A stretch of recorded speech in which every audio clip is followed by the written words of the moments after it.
কতটা বোকা ছিলাম আমি। অন্যের শখের মানুষকে নিজের ভেবে বসেছিলাম। ভাবতাম আমি তার জীবনে বিশেষ কেউ, কিন্তু আসলে আমি ছিলাম শুধু তার সময় কাটানোর একটা মাধ্যম।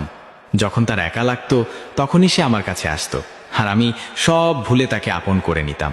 তার দেরিতে রিপ্লাই দেওয়া, হঠাৎ করে হারিয়ে যাওয়া, মিথ্যে অজুহাত, সবই দেখেছি, সবই বুঝেছি। তবুও নিজেকে বুঝাইতাম না সে আমাকে ভালোবাসে।